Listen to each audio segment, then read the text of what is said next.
Our final session for the day is on a topic which I find truly fascinating. The more I learn, the more I realize how little I know about it. And that is around farming. Just what is farming? I grew up in the Midwest where we had lots of corn farms, family farms. But what is it today? You have three speakers. I'm going to invite them to come on up. Philippe Birker, Simon Vetter, and Yael Ehrenberg. Come on up, folks. Give them a hand.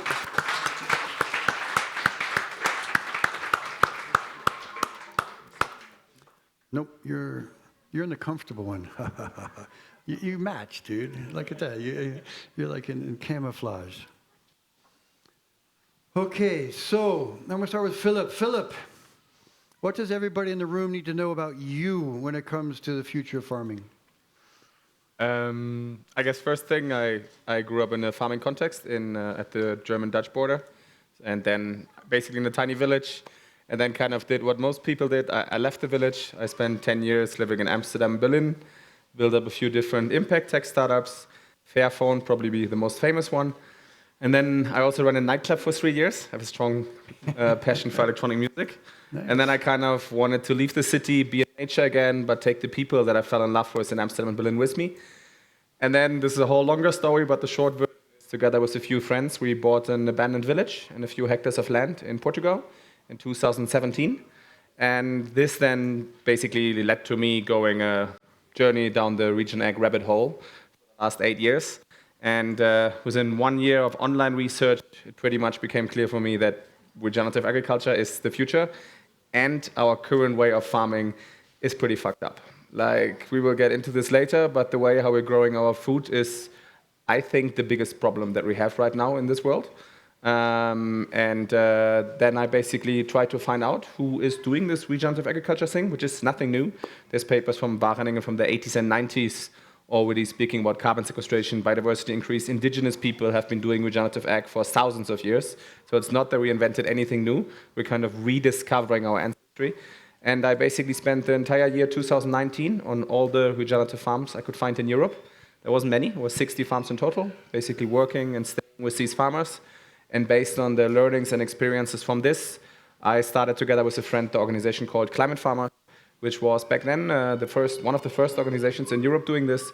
And we're basically supporting across Europe in the transition towards regenerative agriculture through knowledge, through a community, and by measuring what we call ecosystem services. And I think I will leave it there, and we can go later into a bit more detail. Good. Beautiful. Thank you very much. It's a great journey, especially for the introduction of Simon. Hello, Who are everybody. you? What do they need to know following on from this? Yeah. I'm a farmer. I'm a horizontal farmer because I saw this picture of vertical farms, so I'm still working in the horizontal way. My farm is located in the far west of Austria. I studied in Vienna at Boku University Resource Management. I spent some time in West Africa and Sierra Leone, also working in the field of farming. I took over our family farm in 2016, and in our region, as it is here, I'm from the Rhine Valley, so close to the Swiss border. I would say 95% of the farmers are either dairy or beef farmers, and we converted our farm from grassland farming into vegetable production. So we are purely veggie farmers. We market everything on our own. We deliver currently roughly 1,200 households with veggie boxes. We deliver 20 to 25 restaurants in the region. So the previous panel on tourism, for me there is a big connection between tourism and agriculture. We are 17 people working on my farm, and I love what I do. It's probably one of the most beautiful jobs on earth, and I'm privileged to be here today. Thank you for inviting me. Well, Simon, it's wonderful to have you here, especially I know just a few days ago in the storms which came through here, we experienced over the weekend, you also had a few things happen at the farm, which is part of farm life. And farming, you said 2 of your greenhouses could have exploded. Right. So, I mean, it's very interesting when we think about this. It's not just pastoral. This is also something which is extremely dynamic. And, it never stops with the change. I know with passion, we come over to Yael, and this is something which is the thread, I think, through your entire life. What does everybody here need to know about you? Okay, hello. So I come from Mexico, and I think I'm much older. I don't know, I always think, so I don't know where to start, but when I was a very young girl, I always said that I wanted to travel all over the world, and the best way to do it was if I could know how to grow my own food. If I knew how to grow my own food, I could go anywhere. It didn't matter. So I pursued the career of as an agronomic engineer, but I studied the conventional one, and in Mexico, and there we had the Green Revolution, where all the pesticides and fertilizers. And when I finished my career, I had two really good teachers, fantastic teachers. And because of them, I switched to organic agriculture. And I went to Africa. I went to work in an institute of organic agriculture in Kenya. And then from there on, and that was like 30 years ago, maybe a bit more. And from then on, I have always been involved in agricultural projects. I also worked in Mexico for the National Institute of Nutrition, and one of their projects was to work in the mountains with the campesinos. Now we don't have like the farmers here. More in Mexico, it's more what we would say peasants. And we had a program of securing food, working with them in small projects, and so that was part of it. But I didn't earn a lot of money, or not very good money. So I got into landscape architecture. So ever since, I have been doing both things. And I've been able to kind of converge both things, landscape design and food production. In Mexico, I started the vertical garden movement in the 2006. And I thought it wasn't very sustainable, but it was very exciting and creative. And then I went to California, and then I started I was one of the coordinators of the agroecology program in a college in Oakland, California. And we worked a lot with the university and high school students. We had a lot of programs. Then I came to Switzerland because of family reasons. I have a Swiss husband. And somehow I landed here in the Engadin, and now I'm kind of a tiny scale farmer, and I produce vegetables for a restaurant in St. Moritz and in Samaden, and now for the Krone. So basically, that's it. Well, it's an incredible. Well, it's much more complex. No. It's an incredible journey. All three of you have had really incredible journeys, and I think the passion for farming and what you're doing comes out. But what is farming?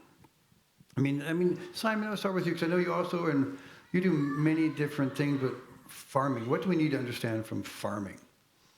Well, I think farming differs everywhere on this planet where we are, and that's actually one of the big challenges, but also I would say also the beauty of farming, that we have to find answers to given locations. So it doesn't work if we have something that worked in, I don't know, the American Midwest, we can't implement it here in La Punta. It just does not work. But we used to try that for decades, that we just like scale up things and copy paste concepts. To me, the main aim of farming is all around the globe food production. That's the main aim, yeah? But, and that's a special thing of farming, there are a lot of other, you said services, ecosystem services, or also cultural services that go along with farming. So we have this beautiful landscape here. That's a byproduct of food production, basically. Without farming, we would have a different landscape. There would be a landscape, but it would look completely different to the type of landscape that attracts millions of tourists each year. So that's a byproduct. The same with carbon storage. in healthy, fertile soils. The same with water holding capacity. If you think of, we're talking about sponge cities, well, farmers could provide sponges on their fields to kind of hold back water, crazy amounts of water, and so on and so on. Yeah. Also culturally, and I think it plays a very important role. So thank you. And Philip, what about you? Climate farmers. So you've actually decided to dedicate an awful lot of your time to this domain. Yeah, I mean, I think the key thing to realize is that farming is the most impactful way how we are currently interacting with the planet, right? So on the one hand, it is producing our food, but I think what many people are not aware of is that right now, for example, farming is the main driver of climate change.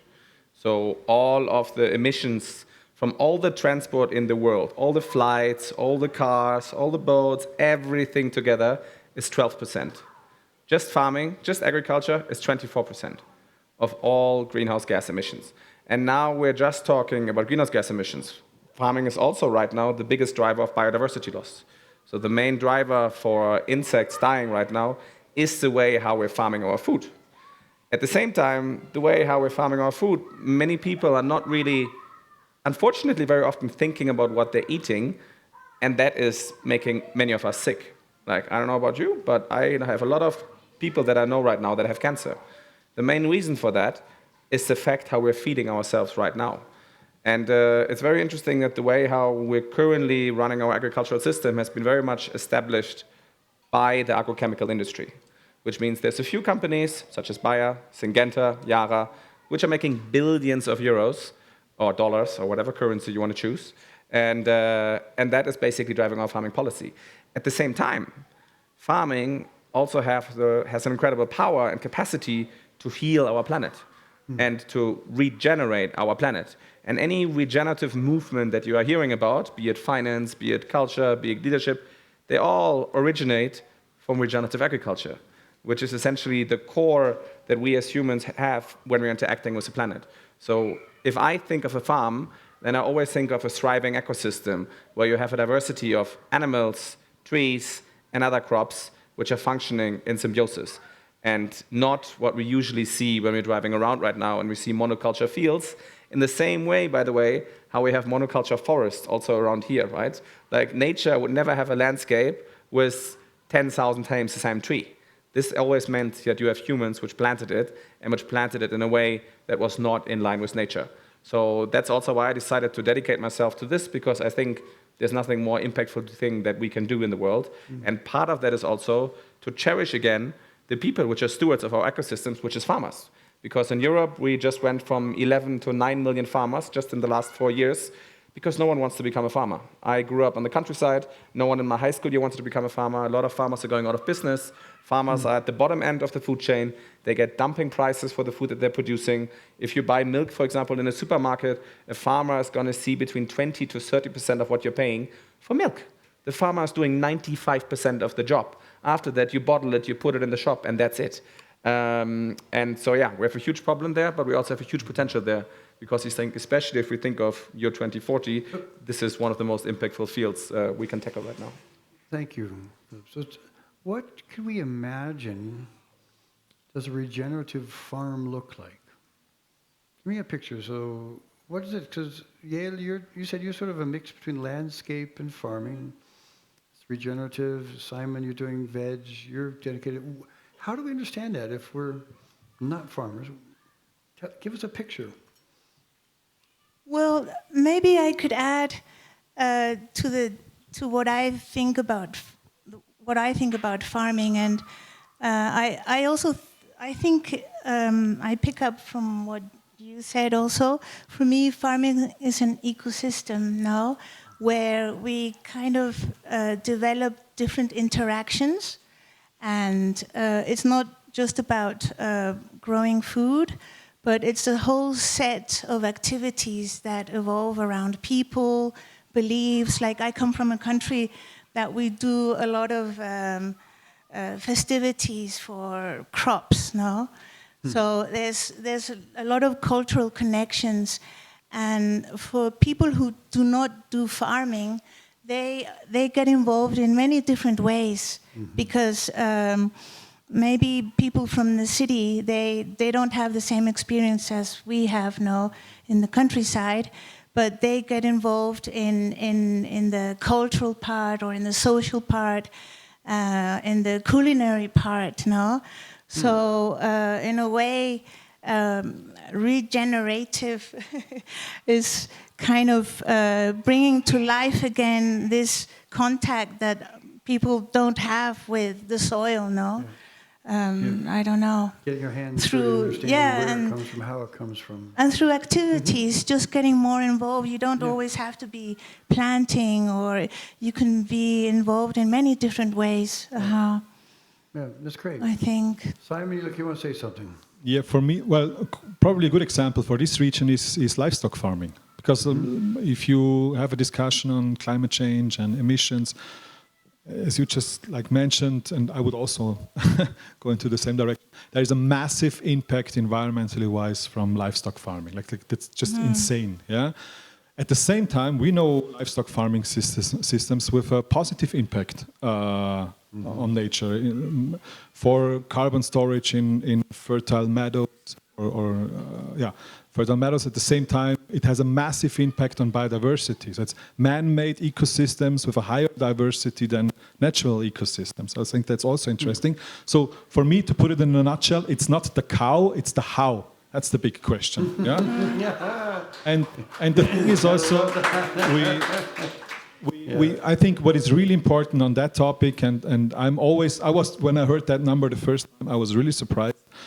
Let me ask you a question. If you take the whole biomass on all mammals that live on this planet, so no birds, no fish, it's just mammals, and I would ask you to separate them into 3 groups. Wild living mammals, so all the foxes, deers, so wild boars, zebras, elephants running around in the wilderness. We as humans, and the 3rd group is our livestock. What do you think? What's the share of each of these groups? So are there more humans on this planet than livestock? Excuse me? Yeah.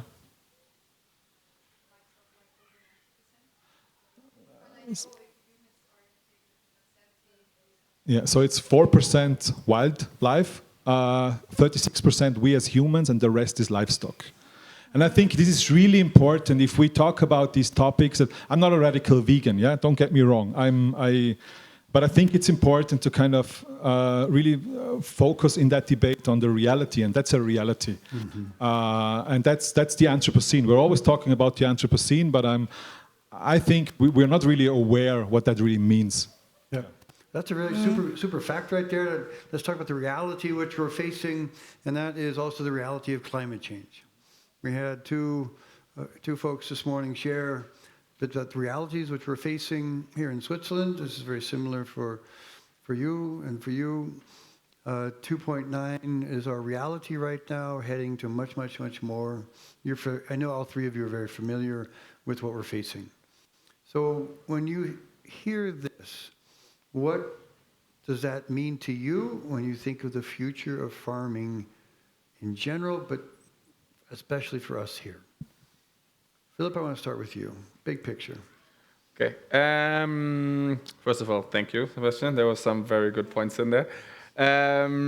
So where do we start? So basically, the amazing power of farming in regards to climate change is the fact that every plant that you see, so when you look around now, everything that you see that is green, is through photosynthesis taking carbon out of the atmosphere, and it's storing it in the plant, and through the roots, it's bringing it into the soil.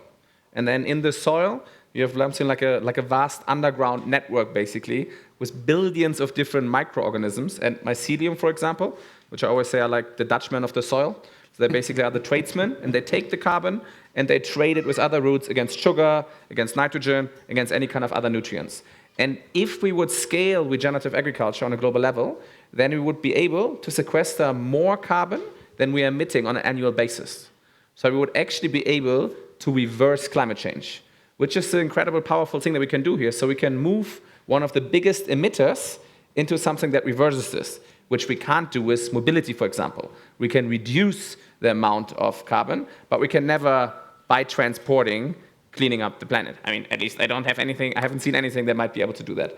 And in a similar way, we can also work with other ways of farming, as you already pointed out.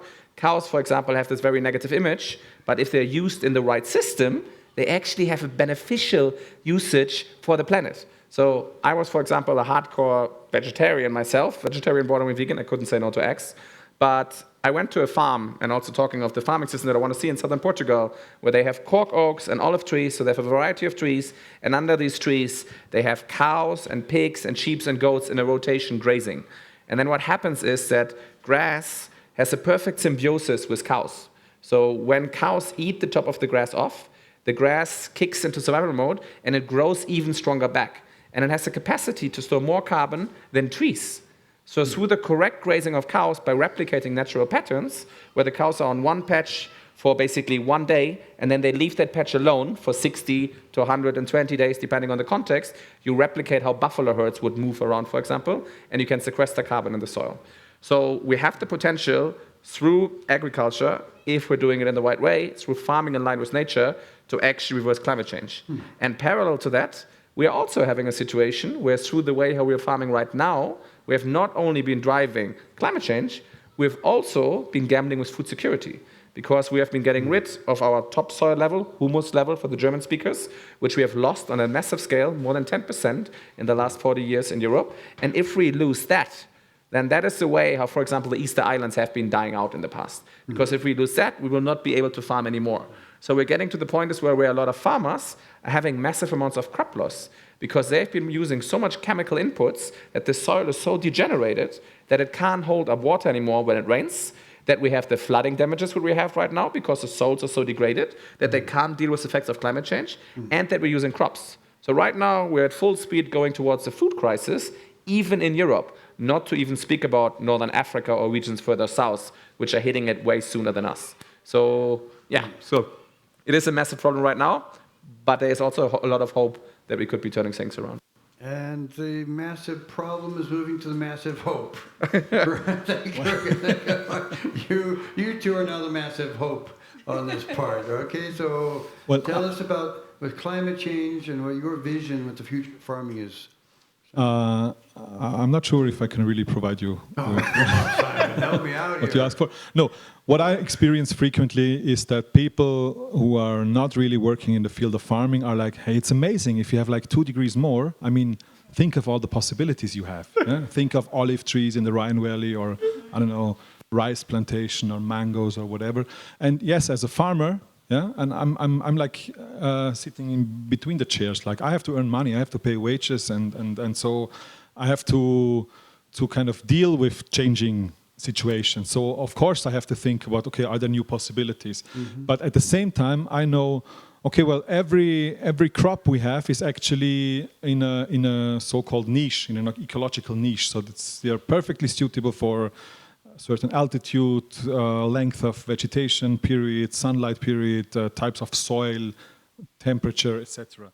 And it's the same with bugs and insects. So if we change the temperature, we are kind of ending up in a situation where we have suddenly completely new threats towards our crops. So for example, the green rice bug, I don't know if you ever heard of that. That's a massive problem for us. I cultivate a lot of soya beans for edamame production. That insect used to be there in the past. It was imported in the 70s, so that's also part of globalization, that not just people are traveling for touristic regions, but also insects, plants, diseases. We learned that with COVID, how fast that goes. And the problem is, due to the fact that the winters are not that strong anymore, they can develop earlier. So they are in a stage where they can cause massive problems earlier in the season. So, and that's a threat for us because we don't know how to deal with it. That's a new thing for us, and we have to adapt all the time. Yeah. Okay, so you're not being very helpful with the hopeful part there. Thank you, appreciate that. So we got nastier, bigger floods, we got nasty bugs. All right, my dear, you have to do it for me here, okay? Can you repeat again? Sorry, the question. No, that's okay. No, that's good. So when we think about climate change, and we think about the future of farming, the future of the valley, future of the Engadine, what's your vision for that? Well, I think that I'm trying to think about my part of the world, like the Mexican part or the American continent, because that's where I've been the most. And we are having also a lot of drought situations, no?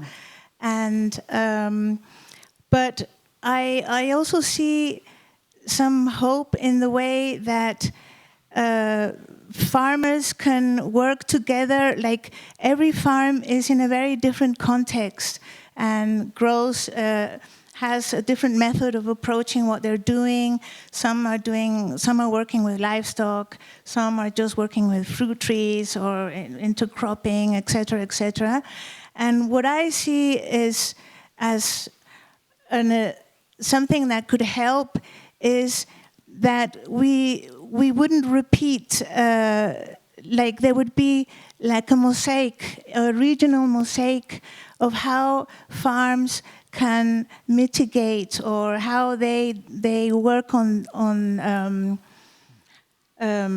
solving solutions and exchanging information. So maybe I'm not a very articulate person. I'm more like a visual person. But I just want to put an example here. Here in the Engadine, they have a climate strategy in the Graubunden. And they chose, like 5 years ago, they joined up with 50 farms. Maybe some of you know about that. And these 50 farms, they have very different situations. And they teamed up with Agroscope and 3 other institutes of research, ATH, I think, and yeah, thank you. I need water. And so the canton of Graubunden came together with these farmers and the research institutes, and they talked with each farmer about, let me just drink some water. That's good. It's hot and dry up here. You know that. So they spoke about what is exactly the problem in each farm, no? What would they want to change? And then they got support from the canton and from these research institutes. So, for example, here in Madulain, there's a farmer, River Ranch Farm, and he grows grass. He has a meadow for cattle, no? But farmers here, they like machinery. And he used to use a rotary machine, no? And now he wants to switch to a double blade tractor to cut the grass. And that's one example. There's another example of a farmer who has a vineyard, and he has just monoculture. So now where he is, they have some issues with water, access to water, although there's a lot here, but the region where he is. And so now they're changing to taking 3 stripes of vine shrubs, and putting another cover crop in between, or even putting chickens or something like that, no? So my whole point is that different farms are finding different solutions depending on their context, and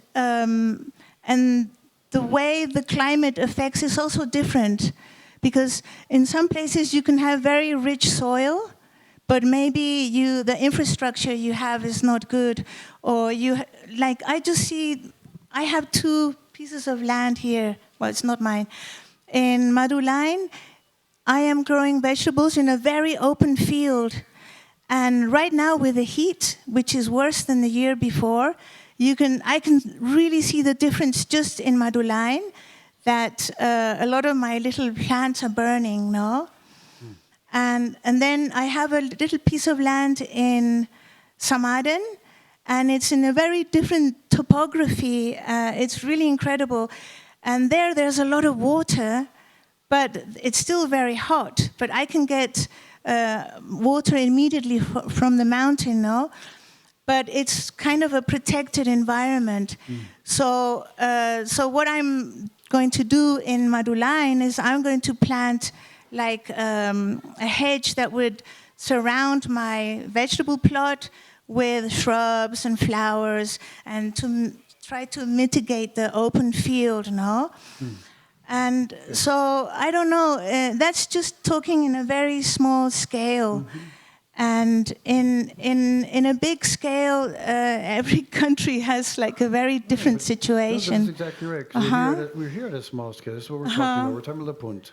We're not talking about the world per se. So this is a great example of how you're thinking about transitioning from one type of scale to a different scale. They have to think. I think, as you said, also different contexts and how this is. Yes. What I'd like to do now is I'd like to give you guys a chance to think and talk to each other again. You know the routine. You have 5 minutes. I'm going to set the clock. 5 minutes to come up with some questions to ask our 3 panelists right now. So who would like to ask a question? Yep, nice. Brian, you got to ask the first one last time. Oh, I'll share it with somebody else. I've got All right, so Caitlin, go ahead. Yeah, thanks, Brian. Then we go over here. Okay, afterwards, good. Yeah, Angela and I were discussing, we're wondering how can we change the economic system around farming to incentivize people to want to take on farming and to change the system on these micro levels, these local levels. Good question. Great question. Okay, Love it. go. Very easy. Start paying farmers for ecosystem services. So I think the big problem right now is that we are reducing farmers to the food that they're producing. And the bigger problem in that is we don't reward farmers for the quality of the food, but just for the quantity. And that is why farmers optimize for that. Again, it's an outcome of the agrochemical industry. If we would start paying farmers for sequestering carbon, building biodiversity, and storing water in the soil, then the economic business case for Regen Ag is better than for conventional agriculture, and every farmer would transition. Every farmer is a business owner, and so they're optimized for financial output, basically, which makes sense. And so if we start paying farmers for this, then the system would shift automatically. We work, for example, in Europe very closely in Brussels as well, with the Club of Rome and with EARA, to have payment for outcome-based ecosystem service in the next CAP, which is the Common Agricultural Policy, which is giving out 440 billion euros in subsidies to farmers over 7 years. And this is, of course, driving farming for the future, because it's for many farmers half their income. So see who you vote for, see where you buy your food from, and and then the rest has to come from industry and policy. Natasha, yeah. Quickly want to add something, because I'm from Austria too, and the power, I mean, yeah, individuals can buy and stuff, which I'm trying to do. And well, but still in Austria or in the DACH region, we have the highest number of supermarkets and the monopoly of the supermarkets, and they are a huge bottleneck because they are ripping off farmers big times. Yeah. And sometimes it's really hard, at least in Austria, to buy from farmers directly, or because you don't find them anymore, because they're directly selling to the big supermarket chains. Maybe one of the things that we could be then thinking of with our backcasting is ensuring somehow that there's more local produce, like the folk has to have something to do with. Take the power from the Lebensmitteleinzelhandel. Yeah. Yeah.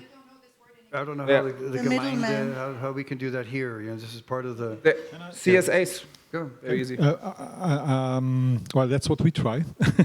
And we learned quite quickly there are no tools on the market to help us. Like, there are so many institutions, universities, think tanks dealing with that topic, but nobody is dealing with that simple task to find good tools for farmers to meet kind of consumers. Yeah.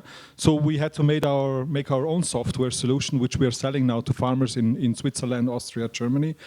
And but again, there are, like, I don't know the exact share currently, but roughly 40% of the EU budget goes directly into agricultural subsidies. Yeah, and we tried to apply for subsidies for that project, and we realized they just told us, well, the money is not there to finance software projects. It would have been easier to kind of camouflage it as a slurry tank, to get access to fundings, and that's a real problem we have. That there are no real solutions on the market for us. Well, And Okay. yeah, I'm always adding, like in the small part. I think that if the changes, if they came from the very bottom, like if we made agriculture a compulsory subject at school, from the primary, for example, that the change, I really believe in the young people. I mean, that it has to come already from them, and then they start to influence as they become aware of the importance of the environment connected to agriculture, connected to tourism. Because, for example, here in Switzerland, I do know that a lot of the subsidies for agriculture is because farmers are stewards of their land. So they are taking care of biodiversity and all those things, which is quite a unique thing, and that's something that I have learned being here. But if there was more, if there was a drastic change in education of how we tackle education in that sense, I think it would be really good. And I also, I think there is a big field of opportunities in what Simon was saying about all the software. I'm myself right now struggling with that, and a lot of the young people. Okay. A lot of young people, they're so good, no? Like immediately they catch everything with software, and that could be an excellent Verbindung, no? Connection with agriculture, and that should be remunerated by the education. No, it should come. I think the education should change or should integrate that part. And something else that I think would be great, and which I have observed with this pilot program that they are doing here in the Graubünden, is they are trying to help the farmers retrofit the tools they use in the farm to make them more friendly. For example, there's a farm that's called Hoflab, where they are trying to use machinery that has been always made for monoculture, and they are trying to retrofit it to be able to leave the crop residues in the soil and then integrate in the soil again. I never answered the question directly, but sorry about that. But I think that's still interesting, actually. I think that's really important, and if young people became more involved in, maybe not in the dirty part, which it's not a dirty part, but in all these innovative ways to help the farmers, then they would kind of pressure and maybe intervene in policy making and by voting, as you were saying also. And so, because we're always expecting, like, the government, that it comes from up, down, but it's like a whole mindset that I think we need to change. Okay. Sorry. Great. No, that's great. Thank you. So, okay, another question. We have time for maybe two. Thank you. Thank you very much for your incredible work. I really appreciate your work. It's well done, perfectly, and it broke my heart that you said before that you kind of are on the bottom chain, and maybe there's a day where you're on the top chain again. We were also discussing, everybody knows actually, okay, we should maybe go and buy from the farmer store, and also to interact with the farmer, that they can have also like a connection to the people. It's really good for the immune system, for the kids. And it has massive health benefits if there will be a closer connection between the farmer and that's also a microbiome, or what you kind of create. But on the other hand, it's really, everybody agrees, but nobody goes to the farm because it's easy to go to the supermarket. right? So we have like a big agreement on we should go to the farm, but nobody makes the effort to go to the farm. So the question is, just kind of curious. So we end up all the time like the same thing. Like we always agree to something, but I think that's a general problem with a lot of topics that relate to sustainability, that there's a big gap between awareness and action. That's a common problem. I mean, can give you an example from my farm. We run a kindergarten on our farm. Yeah, this morning I had 2 school classes at my farm. So we do a lot to kind of interact with society or the community. Farming is super intense if it comes to money. You spend a hell lot of money on farming. Yeah.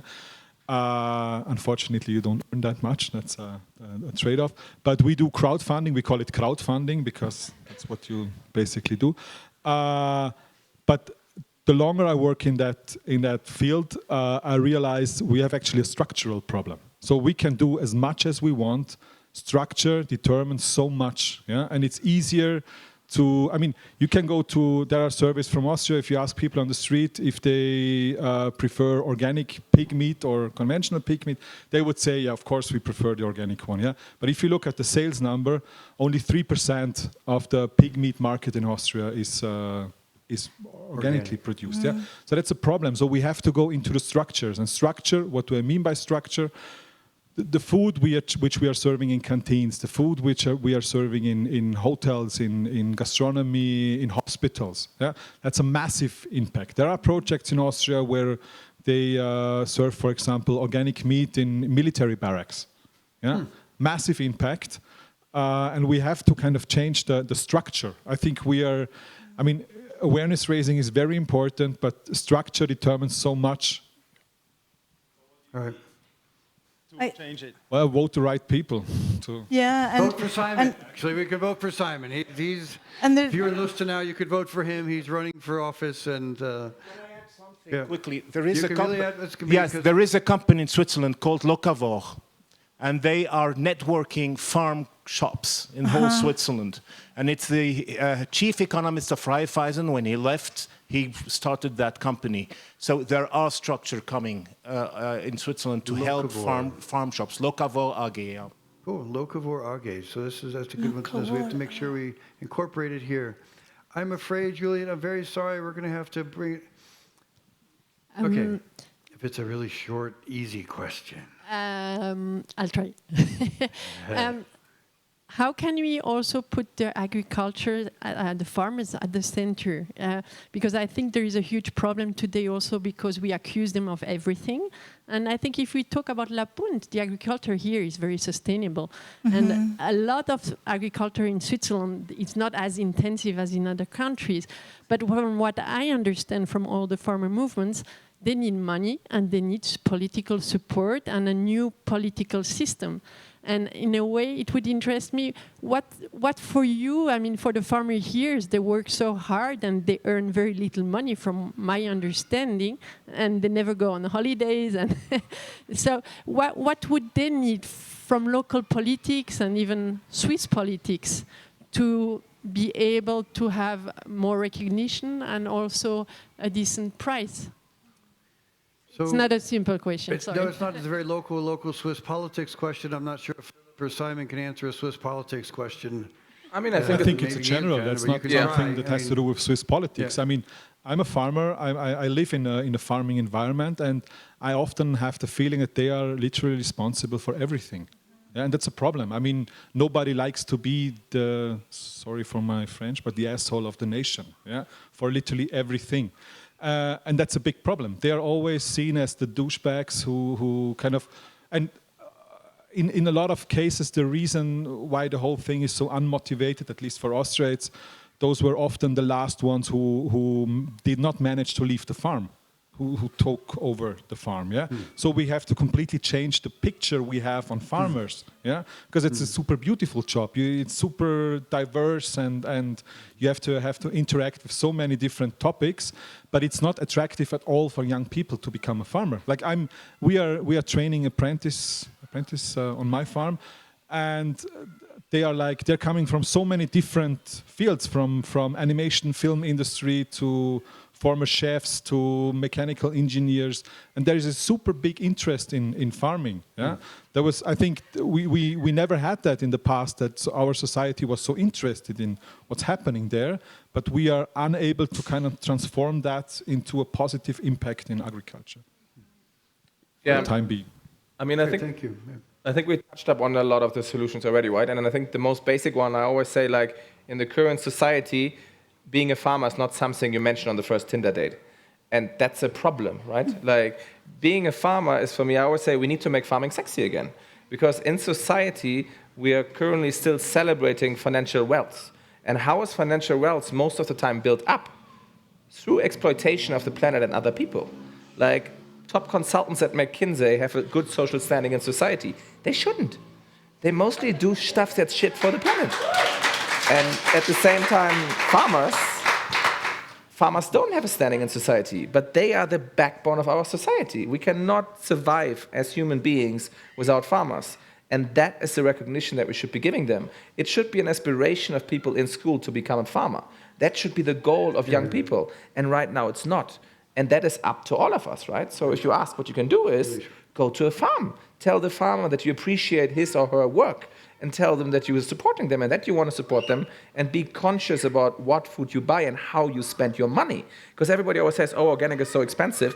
I think that's bullshit. If you only say it's so expensive because you spend the money on other stuff. Maybe you don't need a new phone every 2 years and you can instead buy organic food. Maybe you don't need a new car every 2 years and you can instead buy organic food. So in the end, it's all of our choices on a daily basis, how we interact with farmers and how we interact with the food that we eat every day. That drives systemic change. And that is what needs to happen. Beautiful, Philippe. Beautiful. The choices we make is an incredibly important topic. You wanted to say something? Well, I 30 just want seconds. 30 seconds. An example of what Philippe just said is the place where I'm working.